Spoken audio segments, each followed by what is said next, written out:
அனைவருக்கும் வணக்கம். நாம் இன்னைக்கு பயிர்களில் அதிக சேதம் விளைவிக்கிற மாவு பூச்சி பற்றியும் அது எப்படி பயிர்களில் சேதத்தை உண்டு பண்ணுதுங்கிறத பற்றியும் இதை எப்படி கண்ட்ரோல் பண்ணுறதுங்கிறத பற்றியும் இந்த வீடியோவில் டீட்டெயிலாக பார்க்கலாம். இந்த மாவு பூச்சியின் தாக்குதல் பயிர்களில் அதிகரிக்கும் போது 30-40% வரைக்கும் ஈல்டு நமக்கு குறைகிறதுக்கு வாய்ப்பு இருக்குது.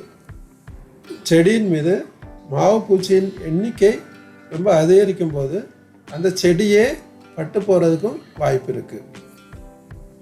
மாவு பூச்சியானது பொதுவாக பப்பாளி, மரவள்ளி, கொய்யா, மல்பெரி, பருத்தி, கத்திரி, வெண்டை, செம்பருத்தி போன்ற செடிகளில் அதிக அளவில் காணப்படுது.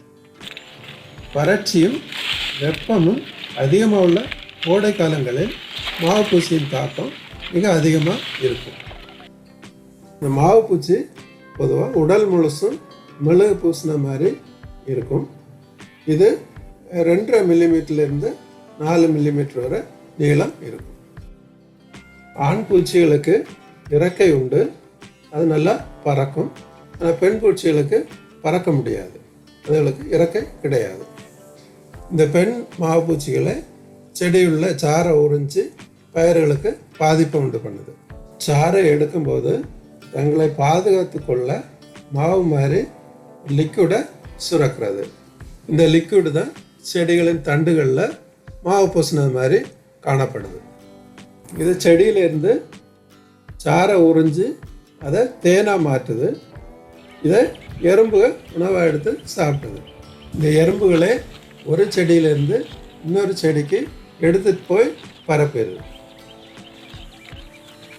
மாவு பூச்சியின் குறுகிய வளர்ச்சி காலமும் பூச்சியின் அதிக இனப்பெருக்கத்திறனும் இதன் மேலே இருக்கும் மாவு போன்ற பாதுகாப்பு கவசமும் பூச்சிக்கொல்லி மருந்துகள் ஊடுருவி செல்வதை தடுத்துருது. இதனால் பூச்சிக்கொல்லி மருந்துகள் தெளித்தும் பூச்சியை கட்டுப்படுத்துறது கொஞ்சம் கஷ்டம். மாவு பூச்சி தாக்கப்பட்ட இனிஷியல் ஸ்டேஜில் இலைகள் மஞ்சளாக மாறிடும். இலைகள் வளைந்தும் நெளிந்தும் குருத்தில் இலைகள் சிறுத்து திருகி கொண்டு இருக்கும். இலையின் அடிப்பகுதி, குருத்து, இலைகள், தண்டு பகுதிகளில் வெள்ளையாக டென்ஸாக மாவு பூச்சி படர்ந்திருக்கும். சிகப்பு, கருப்பு எறும்புகளின் நடமாட்டம் அதிகமாக தென்படும். பளபளப்பான ஒட்டுந்தன்மை கொண்ட தேன் போன்ற கழிவுகளும் அதன் மேலே கரும்பூசின வளர்ச்சியும் காணப்படும். இப்பூச்சியின் தாக்குதல் அதிகமாக இருக்கும்போது இலைகள் வாடி கருகிவிடும். இந்த மாவு பூச்சிகளை கட்டுப்படுத்த ஒருங்கிணைந்த பூச்சி மேலாண்மை முறையை நம்ம கடைபிடிக்கணும். அதாவது இன்டகிரேட்டட் ஃபார்மிங் மெத்தட்.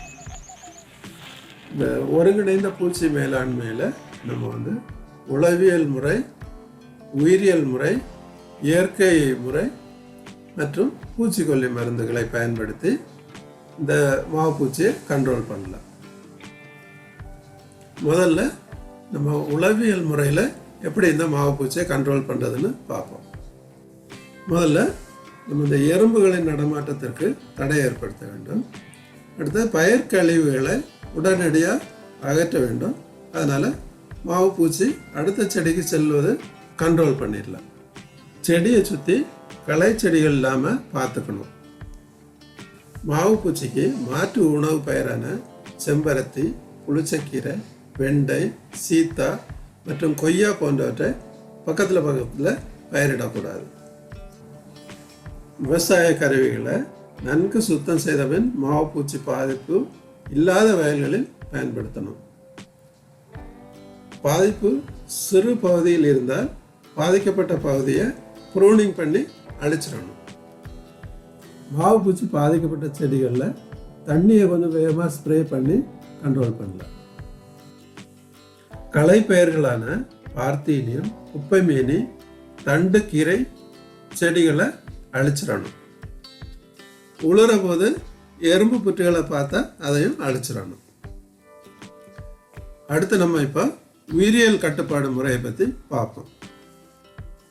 மாவு பூச்சியை கட்டுப்படுத்த உயிரியல் கட்டுப்பாட்டு முறை மிகவும் பயனுள்ள லாங் டேர்ம் சொல்யூஷனாக இருக்கும். ஏன்னா இது மாவு பூச்சிகள் இல்லாத காலத்திலும் தொடர்ந்து பயன் தரக்கூடியது. மாவு பூச்சியை கட்டுப்படுத்த நன்மை செய்யக்கூடிய பொறி வண்டுகள் கிரிப்டோனிமஸ் அல்லது ஸ்கிம்னஸ் என்ற வண்டுகளை ஒரு ஏக்கருக்கு 500 முதல் 600 வண்டுகளை வாங்கி தோட்டத்தில் விடணும். பெவரியா மற்றும் வெர்டிசியம் பூஞ்சனம் 1 லிட்டருக்கு 5 கிராம் அல்லது 5 ml என்ற அளவில் கலந்து செடிகளில் நன்கு படுமாறு தெளிக்க வேண்டும். இப்போ நாம் இயற்கையான வழியில் எப்படி மாவு பூச்சியை கண்ட்ரோல் பண்ணுறதுன்னு பார்க்கலாம். 1 லிட்டர் தண்ணீருக்கு வேப்பங்கொட்டை கரைசல் 5 ml என்ற அளவில் கலந்து தெளித்து கண்ட்ரோல் பண்ணலாம். மீன் எண்ணெய் சோப்பு 1 லிட்டர் தண்ணீருக்கு 15 கிராம், அதோட ஒட்டும் திரவம் 5 முதல் 10 ml வரை கலந்து தெளித்து கண்ட்ரோல் பண்ணலாம். இஞ்சி 250 கிராம், பூண்டு 250 கிராம், பச்சை மிளகாய் 250 கிராம், இந்த மூணையும் சேர்த்து நல்லா அரைச்சி 2 லிட்டர் ஹோமியல் சேர்த்து 2 நாள் ஊற வைக்கணும்.